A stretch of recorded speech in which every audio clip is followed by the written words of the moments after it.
आम्हाला उमगलेल्या महिला, उजेड शोधणाऱ्या महिलांच्या धडपडीचा लेखाजोखा. नमस्कार. आज आम्हाला उमगलेल्या महिला या यूट्यूब चॅनलवर यवतमाळ शहरातील वॉर्ड क्रमांक 28 करता उमेदवार असलेल्या सायली धनंजय भगत यांना घेऊन आलेली आहे. सध्या यवतमाळात सगळीकडे निवडणुकीचे वारे सुरू आहेत. खूप जोरदार प्रचार सुरू आहे आणि सगळे उमेदवार लोकांकरता करण्याच्या योजना काय आहेत, विकासासाठी त्यांचा दृष्टिकोन काय आहे, त्या सर्वांपर्यंत पोहोचवण्याचा प्रयत्न करत आहेत. अशाच काही योजना, काही त्यांच्या विकासासाठी असलेला आराखडा सायलीने सुद्धा तयार केलेलाच असेल. तोच आज आपण मुलाखतीच्या द्वारे तुम्हापर्यंत पोहोचवण्याचा प्रयत्न करत आहे.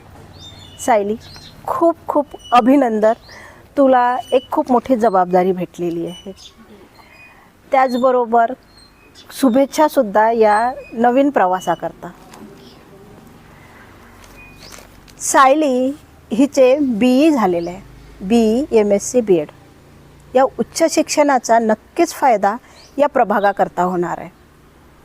उच्च शिक्षित नगरसेविका असल्यावर विकास करेल, चांगल्या योजना देईल. काय सांगशील? मी सायली भगत, प्रभाग 28 मधनं काँग्रेस पक्षाची उमेदवार आहे.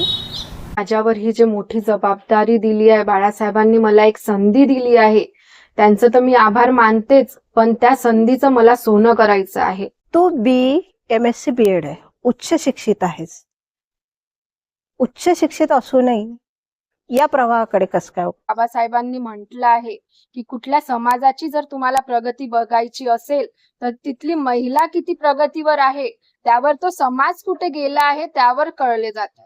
मला तर पहिलेपासूनच असं समाजकार्याची आवड होतीच, पण आता शिक्षण झाल्यानंतर खूप मोठ्या पक्षातर्फे जबाबदारी भेटली आहे. काय सांगशील? माझं तर लहानपणापासूनच मी एकच पक्ष म्हणजे मी बघितलाय, तो म्हणजे काँग्रेस पक्ष. आणि काँग्रेस पक्षांचा खूप मोठा इतिहास आहे.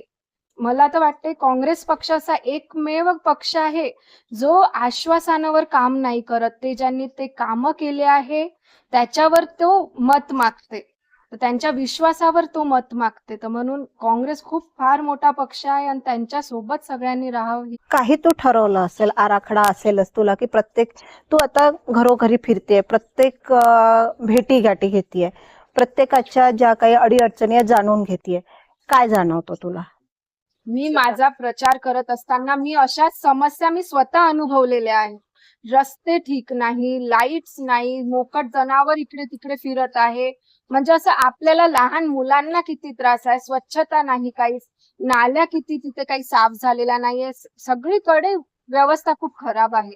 तर मला असं वाटतं हे सगळं व्यवस्थित झालं पाहिजे. रस्ते व्यवस्थित झाले पाहिजे, लाईट्स आले पाहिजे तिथे, आणि काय आपल्या जे पण आहे स्वच्छता विषयी जे पण आहे ते पूर्ण सगळं व्यवस्थित झालं पाहिजे असं मला वाटतं. कारण की मी समस्या स्वतः अनुभवल्या आहे आणि लोकांपर्यंत मी पोहोचल्यावर ते मी त्यांच्याकडून पण मला ऐकण्यात आल्या आहे. आणि जितका विकास करू शकेल मी या प्रभागाचा तेवढा विकास करीन. विकास सगळ्या याच्यात, जसं शिक्षणात, आपल्या यांच्यात जे पण समस्या आहे लोकांच्या, ते समस्या सॉल्व्ह करेल. आणि माझं जेवढं काम माझ्या प्रभागासाठी होऊ शकेल तेवढं मी पूर्ण प्रयत्न करेन. यवतमाळ शहरात एक महिला राज्य येणार आहे. नगराध्यक्ष पदासाठी सुद्धा महिला आहे, नगरसेविका पदाकरता सुद्धा महिलाच आहे. महिलांचं राज्य येणार आहे.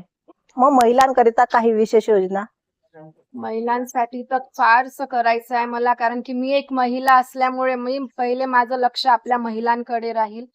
तर माझ्या या शिक्षणामुळे माझ्या या पूर्ण प्रभागाच्या महिलांसाठी, इथल्या लोकांसाठी उपयोग व्हावा, माझ्या शिक्षणाचा उपयोग व्हावा, म्हणून मला असं वाटतं ही माझी त्यांना मदत राहील.